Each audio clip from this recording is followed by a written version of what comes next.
Assalamualaikum warahmatullahi wabarakatuh. Nama saya Muhammad Rafiq dari kelas 9F, nomor absen 16.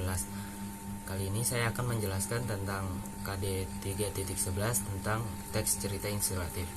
Saya akan menjelaskan pengertian teks cerita inspiratif, tujuan teks inspiratif, struktur teks inspiratif, dan contoh teks inspiratif. Yang pertama, pengertian teks inspiratif adalah teks narasi yang bertujuan untuk membuat pembacanya menjadi lebih termotivasi dan terinspirasi setelah membaca cerita tersebut.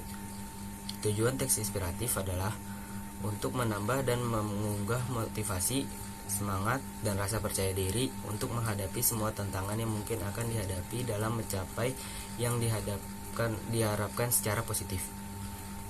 Struktur teks inspiratif. A. Orientasi.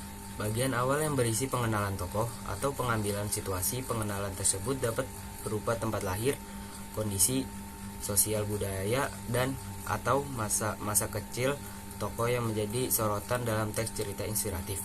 B. Rangkaian peristiwa. Bagian yang menceritakan secara kronologi apa saja yang dialami oleh tokoh. C. Komplikasi. Terjadi permasalahan pada peristiwa yang diceritakan. Masalah tersebut jadi konflik batin tokoh dalam teks cerita inspiratif. D. Resolusi. Bagian yang merupakan tahap di mana tokoh menetapkan jalan untuk menghadapi masalahnya. E. Koda. Pesan moral atau kesimpulan dari cerita inspiratif. Kemudian saya akan menceritakan sebuah teks inspiratif dan mendata bagian ungkapan-ungkapannya. Ada seorang sahabat menuturkan kisahnya. Dia bernama Budiman. Sore itu, ia menemani istri dan seorang putrinya berbelanja kebutuhan rumah tangga bulanan di sebuah toko swalayan. Usai membayar, tangan-tangan mereka syarat dengan tas plastik belanjaan. Baru saja mereka keluar dari toko swalayan, istri Budiman dihampiri seorang wanita pengemis yang saat itu bersama seorang putri kecil.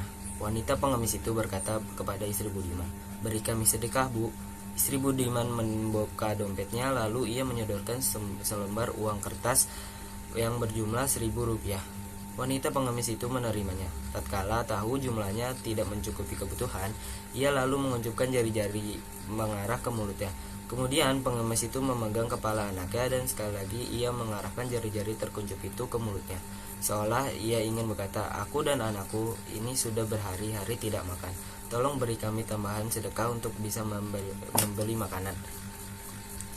Mendapati isyarat pengemis wanita itu, istri Budiman pun membalas isyarat dengan menggerak tangannya seolah berkata, "Tidak, aku tidak akan menambahkan sedekah untukmu."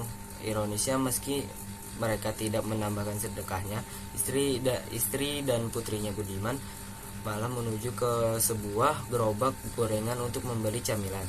Pada kesempatan yang sama, Budiman berjalan ke arah ATM Center guna mengecek saldo rekeningnya. Saat itu memang tanggal gajian. Budiman ingin mengecek saldo rekening dia. Di depan ATM, ia masukkan kartu ke dalam mesin.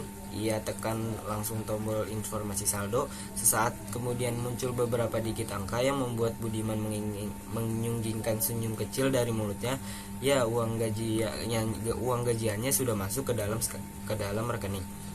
Budiman menarik sejumlah uang dalam bilangan jutaan rupiah dari ATM pecahan ratusan ribu berwarna merah.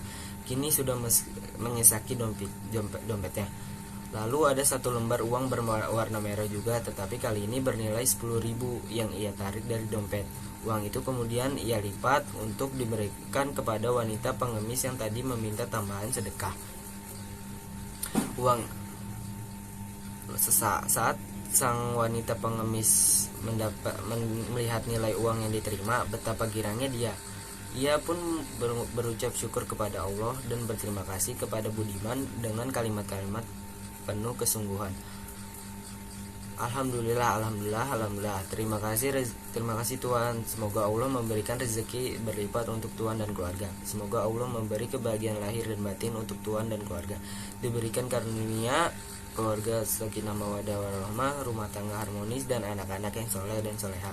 Semoga Tuhan dan keluarga juga diberi kedudukan yang terhormat kelak nanti di surga.